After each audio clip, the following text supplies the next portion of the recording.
fanatitra velona, fanatitra velona. Zay no iarahantsika miaraka mianatra androany, manasanao mba haritra hatramin'ny farany.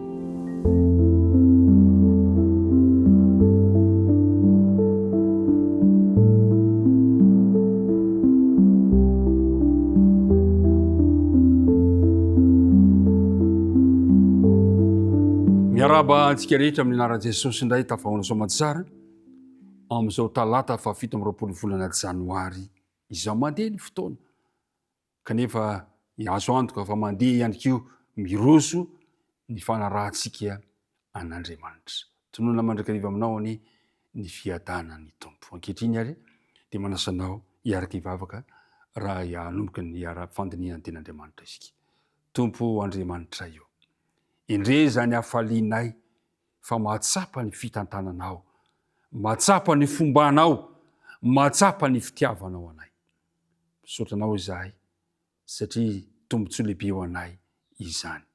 Ka ankehitriny ary dia mangataka indray izahay mba ho vita fihavanana aminao, mba ho iray aminao izahay, ka raha andinika ny teninao dia ny fanena masina no hitaritarana anay, ampianatra anay izany teny izany. Tononona ny vavaka noho ny amin'ny anaran'i Jesosy.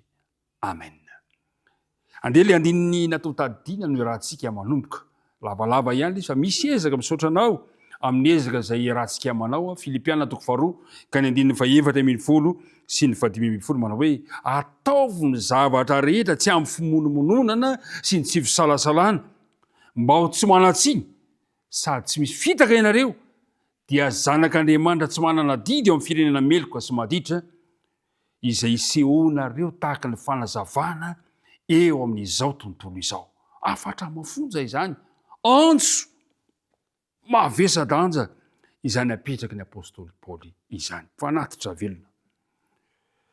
Amin'ny Filipiana 2 ka ny andininy 7 no andininy hojerentsika androany. Hoy ny voalazany, eny, hoy Paoly. Na dia hidina ho fanatitra hidina eo amin'ny fanatitra sy fisoronan'ny finoanareo azaho, dia faly, ka miara-mifaly aminareo rehetra. Laza Paoly, voniny Paoly ho fanatitra. Voniny Paoly hanolotra ny ainy ho amin'ny filazon-tsara. Ataontsika tsara nefa fa i Paoly dia fananeo amin'ny filazon amin'ny Filipiana 1. Filipiana 1 manomboka amin'ny andininy 7 dia vao amin'ny andininy 7 no jerentsika dia hoy izy Paoly hoe fasanganena eo anelan'izy roa aho, maniry hiala ka ho amin'ny Kristy satria tsara lavitra izany efa diniantsika izay andininy tsoratra masina izay. Fa hitantsika teto fa ohatra somary ny salasala Paoly, aiza ary no andehanako, kanefa Paoly dia nanapa-kevitra manao hoe fa Kristy ny antony havelomako ary ny fahafatesana azoko tombony. Kanefa hoy izy Paoly, raha ny ho velona amin'ny nofo no ahavokaran'ny asako dia tsy hitako izay ho fidiko. Raha velona hoy izy Paoly dia hitako fa andeha tsara ny asa. Kanefa izy dia nanapa-kevitra fa ny fahafatesana no azoko tombony. Eto anefa Paoly, na dia izany aza dia efa nanapa-kevitra izy fa ho ao amin'ny Kristy satria tsara lavitra izany, ka dia nanapa-kevitra i Paoly. Hoy izy hoe eny fa na dia hidina ho fanatitra hidina eo amin'ny fanatitra sy ny fisoroana fononareo azaho, dia faly miara-paly aminareo rehetra. Io sary resahan'i Paoly io dia mampatsiaro antsika ny fanatitra izay nataon'ny zanak'Israely fa izay, ka nampiasain'izy ireo ranoka toy ny menaka, divay, rano ho fanatitra ho an'Andriamanitra, izay tena azo lazaina hoe misy tombam-bidy lehibe. Ka taty amin'ny testamenta vaovao dia tao fandaniam-poana ny fampiasana ranoka sarobidy ao anaty fanompoam-pivavahana izany. Tadiditsika tsara ve ny nataon'ny Maria rehefa nanositra ny tongonoloan'i Jesosy ny tonga tamin'ny menaka manitra, nisy naharita sarobidy indrindra izy. Eto zany ilay hoe manaiky hoy izy Paoly ahidina ho fanatitra, ahidina ho fanatitra dia izao, naneho fahafoizan-tena lehibe, nampiseho fanoloran-tena lehibe, tsy manapetra Paoly tahaka izay nataon'ny Kristy ho famonjenantsika teo amin'ny hazo fijaliana. Ry mpiara-midinika namana, raha hoy izy Paoly hoe raha ho vonoina noho ny fiparitahan'ny filazantsara dia hafaly satria ho fanatitra hidina ho an'Andriamanitra ny fiainako.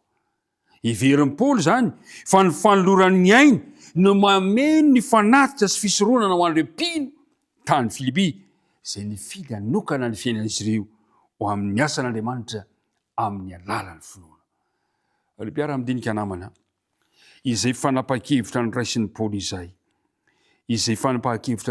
izay, dia nanatanteraka ilay am-bokin'ny Romanina toko 12 ka ny 1 hoy izy hoe, koa amin'izany mangataka aminareo ary rahalahy, noho ny famondram-pon'Andriamanitra dia mba hatolotrareo ny tenanareo ho fanatitra velona masina sitrak'Andriamanitra dia fanompoam-panahy mety ataonareo izany. Eto zany dia mitarika i Paoly atolory ny tenanareo. Inona ny vokatra ito zavatra nataon'ny Paoly izay? Inona ny vokatra izay fahafozan-tena nalazain'ny Paoly izay? Nanomboka teo ry mpino tany Filipi, nazoto ny zaran'ny finoana izy ireo, nitety tokantrano nitory ny filazantsara izy ireo, novoan'izy ireo ny trano mba ahafahana miara-mandinika ny soratra masina mpiarabelona aminy. Hain'izy ireo ny nanazava ny finoany, hain'izy ireo nanazava ny soratra masina. Rafitinina zany zay rehetra zay. Tamin'ny alalan'ny fahafozan-tena lehibe, zany hoe ny fanoloran'izy ireo ny tena no fanatitra velona araka voalazan'ny Paoly amin'ny Romana 12 no ny asany sy nampelezany filazantsara. Petraka amin'ny fanontaniana amiko sy aminao, ho latsa-danja amin'izany ve ny tokony fanoloran-tenantsika amin'izao andro farany izao? Saintsaino ary ny hevitry ny hoe ny fiainanao dia fanatitra velona. Ry mpiara-midinika namana, atraiza ny fanoloran-tenantsika, atraiza ny fahafozan-tenantsika amin'ny fanjakan'Andriamanitra. Izao ataonao izao dia fanoloran-tena izao. Izao ataonao izao dia efa fahafozan-tena lehibe izao. Izao ataonao izao dia efa fanatitra velona masina kasitrahana eo atren'Andriamanitra. Andriamanitra ne hitahiry izany fanoloran-tenanao izany, izany fahafozan-tenanao izany. Ka ny tontolo andronao zay ho diavinao androany dia tontolo andro atsapanao fa feno fanoloran-tena ny fiainanao. Andeha hivavaka isika amaranantsika izany dinika izany. Tompo tsara indrindra, misaotra anao izahay no ny antso ataonao aminay mba hanoloranay ny tenanay ho fanatitra velona kasitrahana sy masina eo anatrehanao.